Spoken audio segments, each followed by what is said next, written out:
on SportsCenter. Rob Gronkowski delivers an emotional message today. New reactions to Gronk's reasons for walking away from football. Plus, new developments today surrounding Jadeveon Clowney's future. Have the Texans set the stage to trade their star pass rusher? Also, just 12 days into the Cowboys' season kicks off. How the gap is closing for Ezekiel Elliott to be Week 1 ready. And PTI's Wilbon and Kornheiser discuss if Gronk or Luck is more likely to make an NFL comeback. This is SportsCenter. You can just call me Mr. Recovery. You know you like that name. Here's Sage Steele and Michael Eaves. And with that, we say hello and welcome to a fresh edition of SportsCenter. And speaking of fresh, there's a handful of former NFL players looking for fresh starts right now, Sage, post-football. Yep. You know, the sports world has now had a couple of days to absorb the reasons behind Andrew Luck's sudden retirement. And today, we finally heard at length from Rob Gronkowski about his reasons. And, you know, we saw a very different side of Gronk today for sure. 9 seasons, 5 Pro Bowls, 3 Super Bowls. Gronk called it a career in March by announcing it on his Instagram account. But today he talked about it in depth for the first time. And as you're about to see and hear, one of the most jovial, entertaining players we've ever seen got really emotional as he explained to everyone why he retired. I want to be clear to my fans. I needed to recover. I was not in a good place. Football was bringing me down. And I didn't like it. And I was losing that joy in life, like the joy. I'm sorry right now, but I really was. And I was fighting through it. And I knew what I signed up for, and I knew what I was fighting through. In the Super Bowl, about a couple minutes into the second quarter, I caught a pass on the left side, cut over, and the linebacker took me right out, right here in my quad. I flipped in the air. And I knew my quad was done.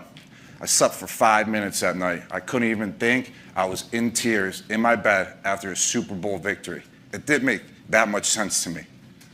And then for 4 weeks, I couldn't even sleep for more than 20 minutes a night after a Super Bowl win. And I was like, damn, like, this sucks. Like, it didn't feel good.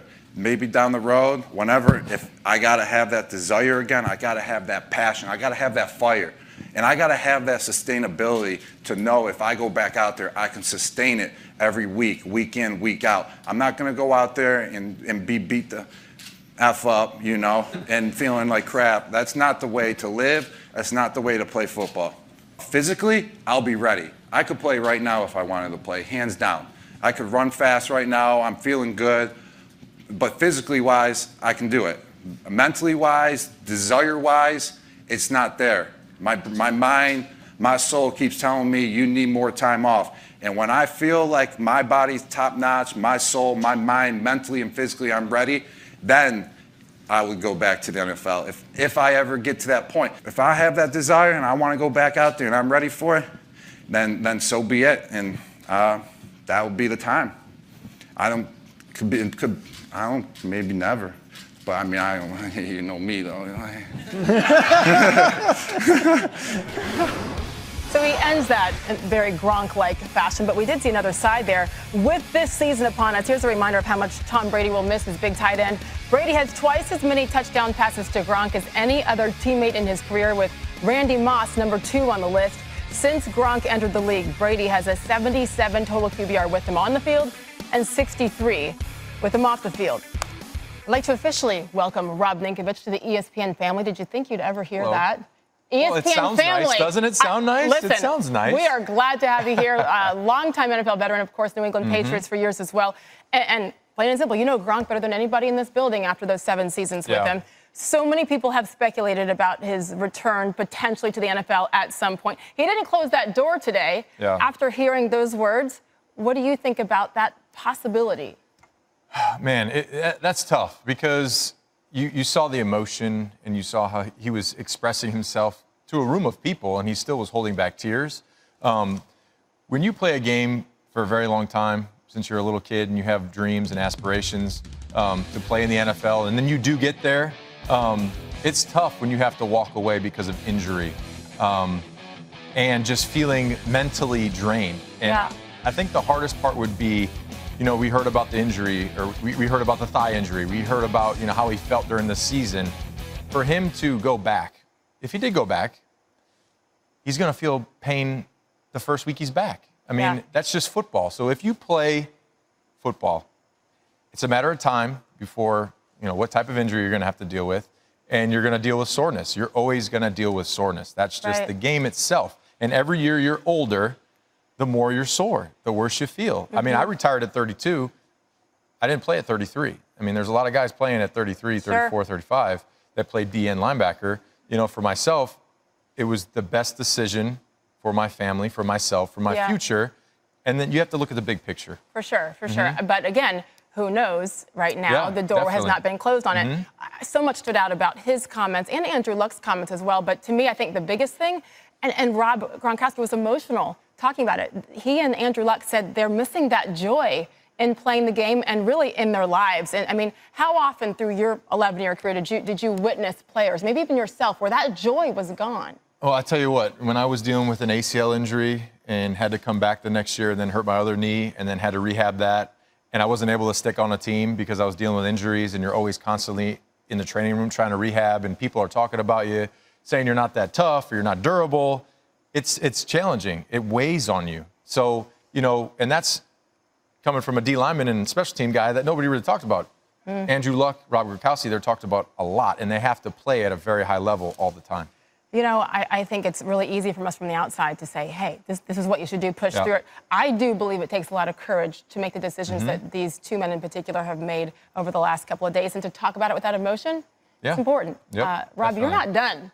So much more to talk about here on this Sports Center. Yes, including about the New England Patriots. Fair enough. All right. Stay tuned for that. I can do that. Michael. All right, in Indy right now, it's Jacoby Brissett's world, and Bruh has work to do. I mean, we talk about some rich quarterback history. Luck has the third most touchdown passes through 86 games in NFL history. Peyton Manning, Johnny Unitas are just behind him on that list. Colts fans, I mean, let's be real. They've been kind of spoiled with either Manning or Luck on the roster every season since 1998. No surprise that only Green Bay has more touchdown passes than Indy over that span, thanks to two guys named Favre and Rodgers. And it's been so long since Manning or Luck wasn't on the roster. You have to go all the way back to 1997 when Jim Harbaugh was the Colts starting quarterback and Marshall Faulk their starting running back. So with all that being said, comeback time, Michael. What do the Colts think about the Brissett effect?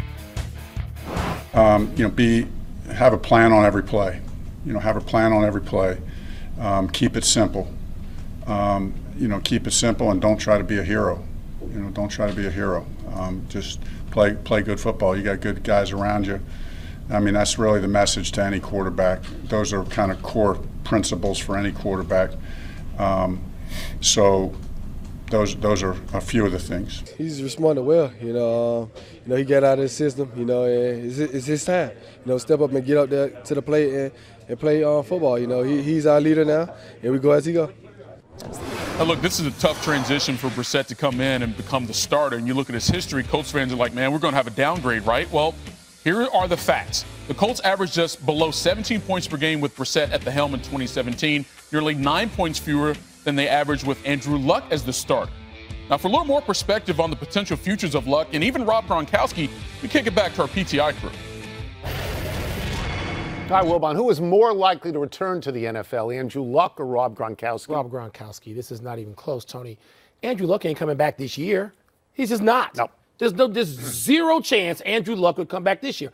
I don't particularly think Andrew Luck will come back at all. I bet money, big money, that he won't come back this year.